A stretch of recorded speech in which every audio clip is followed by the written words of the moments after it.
Moi, en fait, ce qui me scandalise, c'est notre inertie collective. On est comme fasciné par la connerie qui monte. Et on regarde ça et on dit « Oh putain, ça monte !» C'est que j'ai tout de suite accroché avec Pierre Fatus. On avait le même discours. La différence, c'est que lui, il a du talent. Et donc, je pense que c'est complètement le discours de la LICRA. Il y a des rapaces qui veulent s'emparer d'une belle imaginaire de notre pays, hein, en nous racontant n'importe quoi. On n'est pas obligé d'y aller. En tout cas, moi, j'irai pas. Lutter contre les discours de haine sur Internet, mais aussi dans la vie de tous les jours, voici le thème de la table ronde organisée jusqu'à ce samedi au Conseil de l'Europe. Le public est invité à rencontrer des juristes, des responsables associatifs, mais aussi un pédopsychiatre. Cet événement est à l'initiative de la LICRA du Bas-Rhin. On écoute tout de suite son président.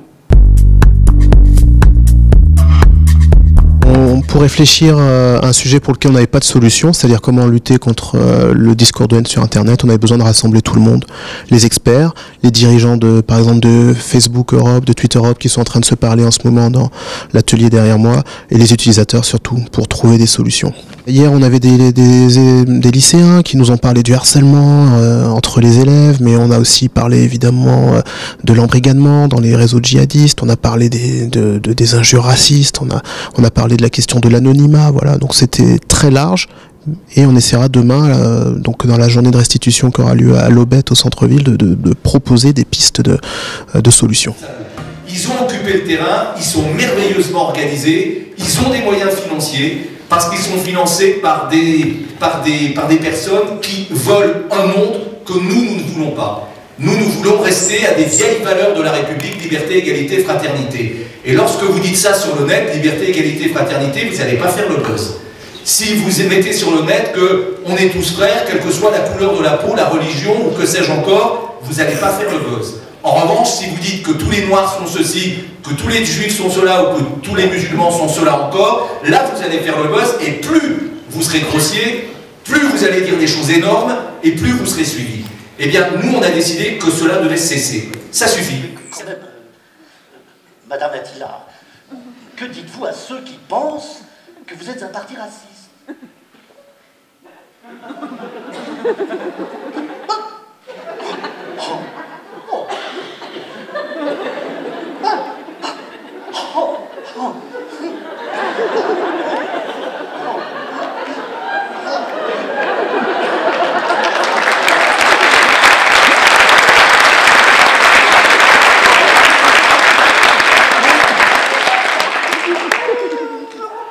Mais c'est intolérable!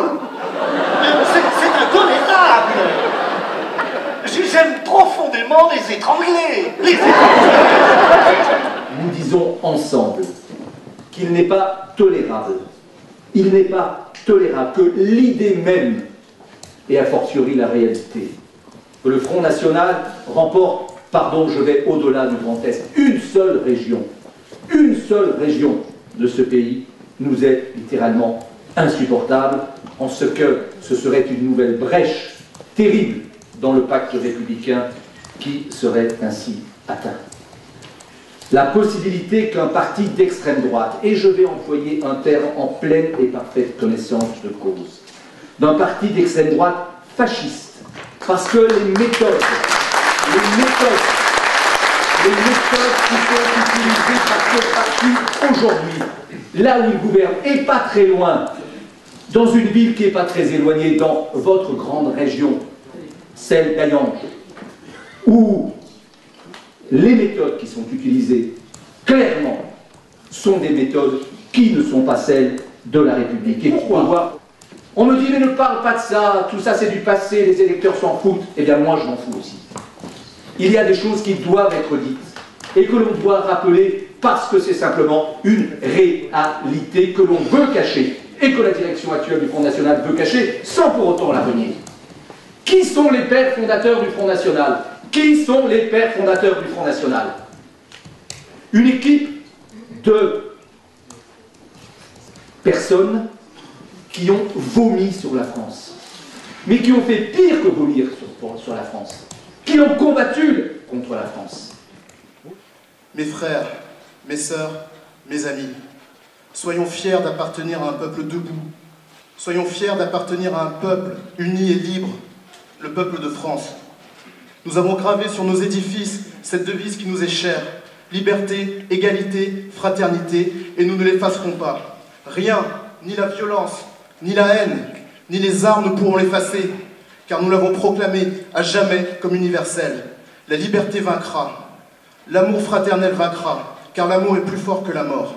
Ce soir, mes amis, rions, rions comme si nous étions éternels, et aimons-nous comme si nous allions mourir demain. Et que vive la République, et que vive la France. Enfin, il y a quand même, alors on me dit l'électeur moyen n'est pas accessible à cela, mais le sait-il? Lui a-t-on dit? Je veux dire qu'il y a quand même un certain nombre de choses qui méritent, j'en ai pas voté le combat, j'en ai bien conscience, mais il y a un certain nombre de choses qui doivent être rappelées. Alors, je vais vous dire, moi, le nini, l'hypocrisie du nini, je ne l'accepte pas. Nous n'avons pas le droit de l'accepter. Nous n'avons pas le droit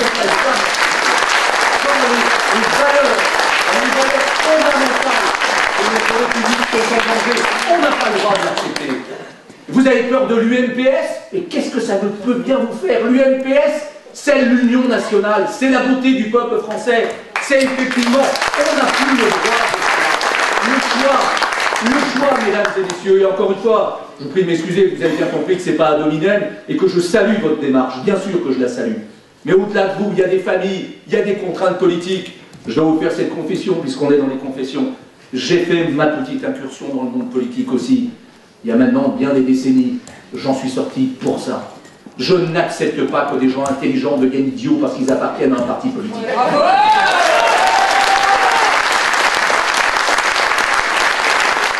Notre pays est à l'aube d'un grand tournant hystérique. L'apartheid n'est pas gagné, mais tous punis autour de mon parti, avec mon chef de cabinet Mathieu. Comptez sur nous pour insuffler une démocratie garantie sur fracture. Grâce à nous, il fera bon vivre en transe, des Pyrénées, jusqu'à Mantes-l'Algérie, de Mantes-la-Jolie jusqu'au marais Pot-de-Vin. Exaltons les grandes valeurs de l'Occident crétin, de l'Occident chrétien.